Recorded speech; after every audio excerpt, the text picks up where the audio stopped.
El problema comenzó en México y en Colombia. En México, bueno, justamente, que ahora se trasladó a Brasil y a Argentina. En México en 7 años hubo 135.000 muertos. Números que realmente preocupan y mucho. Pero vayamos a nuestro país. Desde el 2005 al 2010 aumentó en un 600% la incautación de cocaína. Pero esto no es todo. Hay 400 vuelos relacionados con el narcotráfico, 190 homicidios en Rosario. O sea que los números realmente preocupan, relacionados con el narcotráfico. Y esto, voy a tomar palabras de otro pensamiento que tomo como propio, el narcotráfico puede poner en riesgo a una democracia, y más cuando no se reconoce el problema. Y acá sí voy a un término que tomo también como propio, a pesar de no serlo, el problema que es colonizar al Estado. Alberto Forín, gracias por haber venido. ¿Qué tal? ¿Cómo te va? Es un término tuyo, Sí. colonizar el Estado. ¿Estamos en esa situación hoy? Sí, hay ingredientes, digamos, peligrosos respecto de datos que indican que en muchas reparticiones estatales existe un proceso progresivo de captación por parte de organizaciones ligadas al narcotráfico de en muy variados planos, de policías provinciales, cosa que conocemos de muchas policías provinciales, en el caso de la Policía de la Provincia de Buenos Aires, el caso de la Policía de Córdoba, el caso de la Policía de Santa Fe. En todos los casos tenemos situaciones judicializadas donde se muestra la vinculación entre policías y organizaciones delictivas vinculadas al tráfico de drogas, pero también empezamos a tener algunos actores políticos y actores judiciales vinculados a esto. Hay también, y con esto por supuesto hay que ser muy cuidadoso con el tipo de datos que se utiliza, hay algunos casos de condenas a concejales en el Chaco, a diputados provinciales en Salta.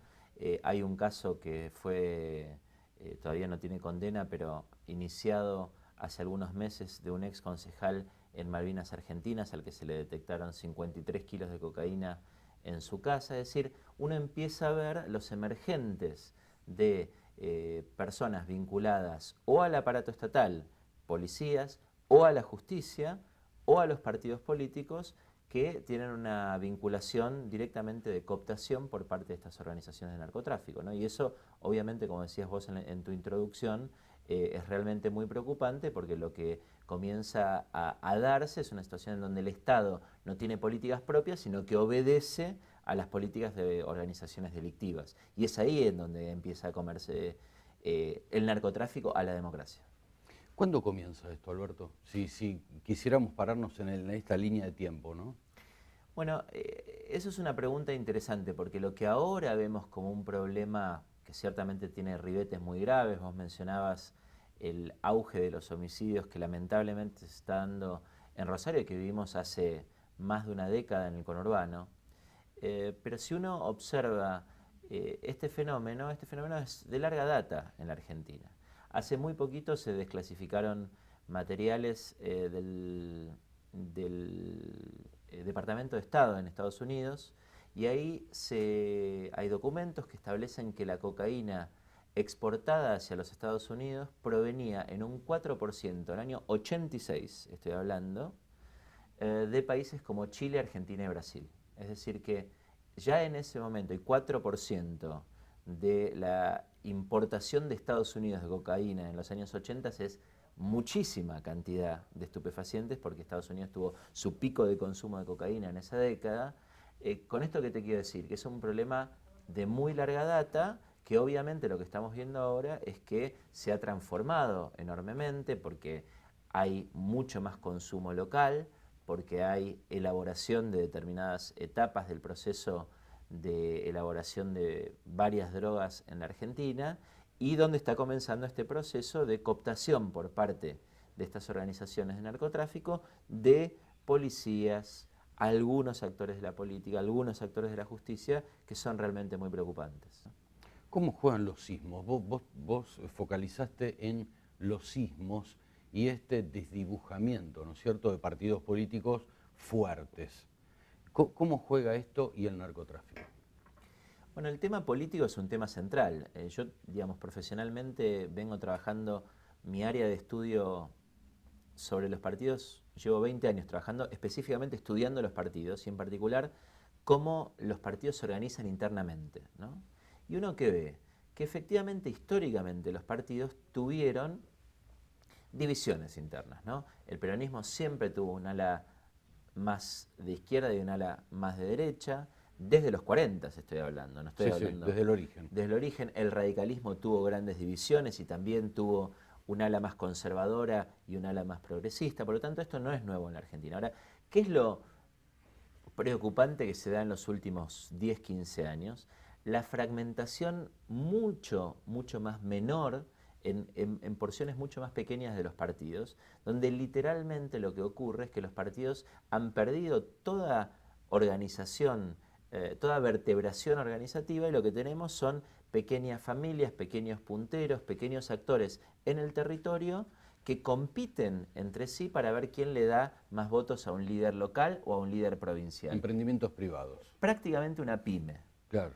Prácticamente una pyme, prácticamente una franquicia. Y esto es un vocabulario técnico que se utiliza para escribir a los partidos. Esto no ocurre solo en la Argentina, ocurre en muchos países. Hay estudios sobre Canadá, hay estudios sobre Centroamérica que muestran exactamente lo mismo, ¿no? Esto de los partidos que pierden densidad, que pierden estructura y se transforman en un conjunto disperso de pymes que compiten entre sí a ver quién puede obtener más votos y brindarle más beneficios al líder municipal, al líder provincial y eventualmente al líder nacional. Y eso tiene enormes problemas. ¿Por qué? Porque los partidos carecen de capacidad de estructurar un mensaje único y una acción política única. Cuando vos tenés un partido, vos sabés que lo que define el líder de ese partido llega hasta el nivel municipal, el nivel barrial. Cuando careces de esa organización, cada grupo hace en función de intereses, a veces legales, a veces ilegales, lo que cree necesario para obtener el fin el espacio que determina, claro, y que se mide luego en votos, en avance de determinados actores. Y eso es realmente preocupante, porque en la medida en que los partidos no retoman su rol como organizaciones realmente estructuradas, realmente sólidas, cohesionadas, disciplinadas, lo que tenemos son un montón de pequeños grupos con patente de corso, muchos de los cuales, por supuesto, son bien intencionados y tienen buen trabajo en el territorio. Estoy hablando de todos los partidos, no estoy hablando exclusivamente de seguro. Uno en particular, pero donde encontramos también grupos que en sus alianzas locales priorizan alianzas con grupos absolutamente ilegales, por ejemplo, vinculados al narcotráfico, para obtener beneficios. ¿Quién es empleado de quién, no? Es un tema gravísimo, gravísimo. Y por eso creo que vos comenzabas bien y charlábamos de por qué se compromete a la democracia. Bueno, cuando el Estado democrático, cuando los partidos políticos no tienen capacidad de disciplinar lo que ocurre en el territorio, bueno, lo que empieza a preguntarse uno es ¿de qué lado de la balanza está la autoridad? Y eso es lo que no puede perder el Estado democrático, por eso es fundamental. Por supuesto, no estamos en un plano en la Argentina donde quién manda a quién hoy está en discusión. Lo que sí creo es que hay que actuar hoy, y como decías vos, no ocultar que esto existe, para que en 10 o 15 años la Argentina no esté dominada por personajes que hoy se glorifican en los medios con divertidas telenovelas y series y qué sé yo. A mí me parece un punto de vista realmente preocupante que compromete el desarrollo de las generaciones futuras de la Argentina, ¿no? Sí, sí, eso es subestimar un problema, ¿eh? O sea, sí, comentar, y ya con esto cerramos, digo, comentar un tema y tomarlo, como lo toman muchos medios, una serie televisiva que habla justamente de Escobar Gaviria, bueno, del tema del narcotráfico tan fuerte y lo toman a chiste y eso es muy grave. Sí, yo creo que... Es subestimar un problema grave, grave, lo vuelvo a repetir, ¿no? Tal cual, tal cual. Me parece que banalizar esto, simplificarlo, volverlo romántico, me parece que tiene costos. ¿Por qué? Porque para un montón de gente naturaliza el problema, lo vuelve parte del paisaje y nosotros tenemos que resistir en la Argentina la naturalización del problema del narcotráfico.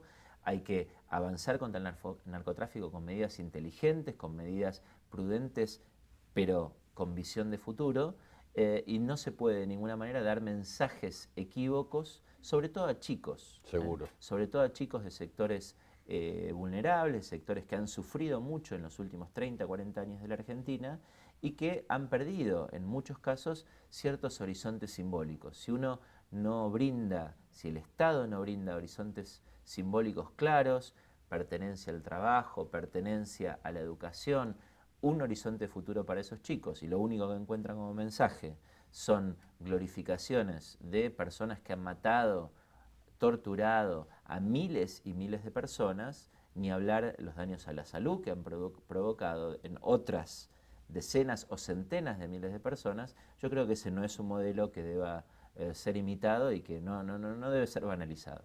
Vos sabés que relacionado con esto es una clara manipulación. Lo que no me queda claro si es consciente o inconsciente, ¿no? Pero que es una clara manipulación, eso estoy segurísimo que es así.